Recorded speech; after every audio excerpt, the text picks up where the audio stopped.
বরিশাল শেরেবাংলা হাসপাতাল, যেখানে দিনের বেলা রোগী চিকিৎসা করা হয়, রাতের বেলা গরু এবং মহিষে ভর্তি আছে হাসপাতাল। আপনারা দেখছেন এই হলো হাসপাতালের অবস্থা। জানি না এখানে নিরাপত্তা কর্মীরা কি করছে, বা হাসপাতাল কুকুরও দেখছি আমরা হাসপাতালে, এখানে কুকুরও রয়েছে, বেশ কুকুর দেখছি আমরা। বরিশাল শেরেবাংলার প্রশাসনিক কার্যক্রম যে কতটা ভেঙে পড়েছে সেটা এই ভিডিও দেখলে আপনারা বুঝতে পারবেন। যে একটি শেরেবাংলা হাসপাতালে যেখানে যেখানে মানুষ চিকিৎসা করতে আসে, আমরা সেখানে গরু দেখছি। আপনারা দেখছেন যে দল বলে গরুগুলি এখান থেকে বেরিয়ে যাচ্ছে, আপনারা দেখছেন ভিউয়ার।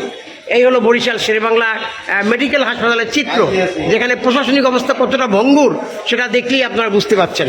আমরা দেখছি একদম মেডিকেলের মেইন গেটে গরু দাঁড়িয়ে আছে, মনে হচ্ছে তিনি অভ্যর্থনা করার জন্য এখানে দাঁড়িয়ে আছেন। এই হলো বরিশাল শেরেবাংলার সর্বশেষ চিত্র।